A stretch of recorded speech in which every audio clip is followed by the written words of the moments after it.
और अधिक परिपक्व बनाता है।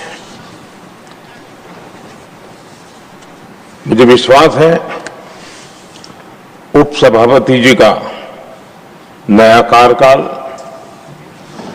उसी भावना, संतुलन और समर्पण के साथ आगे बढ़ेगा और हम सबके प्रयासों से सदन की गरिमा को नई ऊंचाई प्राप्त होगी।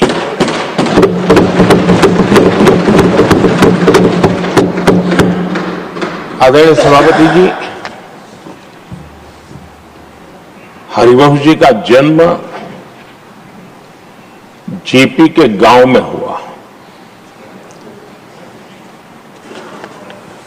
और सहज रूप से ग्रामीण पृष्ठभूमि के कारण उन्होंने अपने गांव के विकास में विद्यार्थी काल से भी कुछ न कुछ करते रहे। उनकी शिक्षा दीक्षा काशी में हुई और इन सारे विषयों पर मुझे भूतकाल में बोलने का अवसर मिला तो मैं काफी कुछ कह चुका हूं, इसमें से आज को दोहराता नहीं हूं। एक बात का उल्लेख आज जरूर मैं करूंगा। आज 17 अप्रैल है और 17 अप्रैल 1927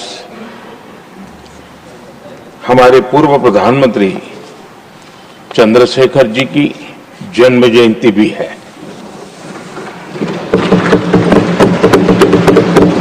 और विशेषता यह है कि आज 17 अप्रैल को आप जब तीसरी बार इस दायित्व को संभालने जा रहे हैं और वो भी चंद्रशेखर जी की जन्म जयंती पर, और चंद्रशेखर जी के साथ आपका जुड़ाव, उनके प्रति आपका लगाव और एक प्रकार से आप उनके सहयात्री रहे उनके पूरे कार्यकाल में, तो ये एक अपने आप में एक बहुत ही बड़ा सुयोग है। आपने चंद्रशेखर जी के जीवन पर किताबें भी लिखी हैं और चंद्रशेखर जी के एक बृहद जीवन को नई पीढ़ी तक पहुंचाने का एक बहुत बड़ा काम भी आपने किया है और इसलिए आपके लिए एक बहुत बड़ा विशेष अवसर बन जाता है कि चंद्रशेखर जी की जन्म जयंती पर आपका तीसरा कार्यकाल का स्वागत है।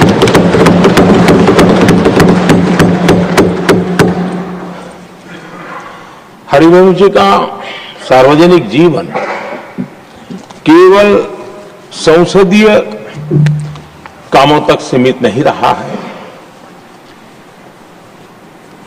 पत्रकारिता के उच्च मानदंड आज भी आदर्श के रूप में रेखांकित किए जाते हैं। लंबा जीवन पत्रकारिता का रहा, लेकिन पत्रकारिता में भी उन्होंने उच्च मानदंड को हमेशा आधार माना। हम सब जानते हैं उनकी लेखनी में धार है, लेकिन उनकी वाणी में और व्यवहार में सौम्यता और शिष्टता भरी भरी रहती है। ये अपने आप में, और मैं जब गुजरात में था तब भी मैं उनकी लेखों को पढ़ने की मेरी आदत रही थी और मैं देखता था कि वे अपना पक्ष बड़ी दृढ़ता के साथ रखते थे और मैं अनुभव करता था कि उसमें काफी अध्ययन के बाद उसका निचोड़ उस पर प्रकट होता था। पत्रकारिता में भी अंतिम व्यक्ति तक पहुंचने का उनका निरंतर प्रयास रहा और एक सफल प्रयास भी रहा। और हम देखते हैं सदन में भी, चाहे पॉलिसी हो या प्रोसेस हो, उन बातों का कहीं न कहीं छाया हमें हमेशा नजर आती है और ये हम सबके लिए सुखद अनुभव है। वे समाज की वास्तविकताओं के साथ गहरे जुड़ाव के साथ काम करने वाले रखते हैं। मैं तो कहूंगा जो चाहे लोकसभा हो या राज्यसभा हो, जो नए सांसद आते हैं कि हरिवंश जी से बहुत कुछ सीख सकते हैं, बहुत कुछ बातें करके उनसे जान सकते हैं।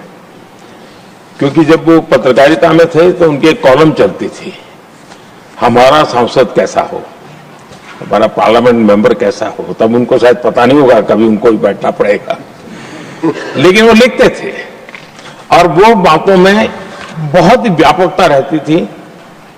सदन की गरिमा और बैठने वाले सदस्य का दायित्व और उसके आचार विचार को लेकर भी बहुत गहरा उनका अध्ययन रहता था।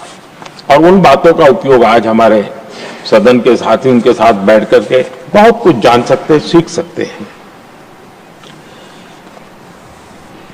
समय की पाबंदी, एक डिसिप्लिन लाइफ में और अपने कर्तव्यों के प्रति गंभीरता, ये आपकी विशेषता रही है और शायद इसी के कारण आप सर्वस्वीकृत व्यक्तित्व आपका विकसित हुआ है। हमने देखा होगा जब से वो राज्यसभा के सदस्य बने हैं, मैं कह सकता हूं कि पूर्ण समय वो सदन में होते हैं।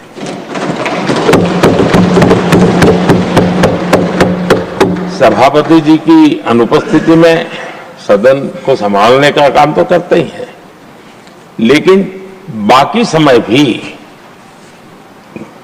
यहां कमेटी का कोई भी व्यक्ति बैठा हो तो भी वे सदन में हमेशा अपनी मौजूदगी रहती है, हर बात को सुनते हैं, उस समय सदन का जो संचालन करते हैं उनके कार्य को भी देखते हैं और ये इसके पीछे उनको अपना जो दायित्व है उसके प्रति उनकी जो प्रतिबद्धता है उसके कारण ये संभव होता है और ये हम सबके लिए सीखने जैसा है। और मैंने देखा है कि वो पूरा समय इन चीजों के लिए वो खपा देते हैं। आदरणीय सभापति जी, उपसभापति के तौर पर सदन को कैसे चलाया, सदन में सदस्य के तौर पर क्या योगदान दिया, इस बारे में हम स्वाभाविक रूप से एक सकारात्मक चर्चा करते रहे।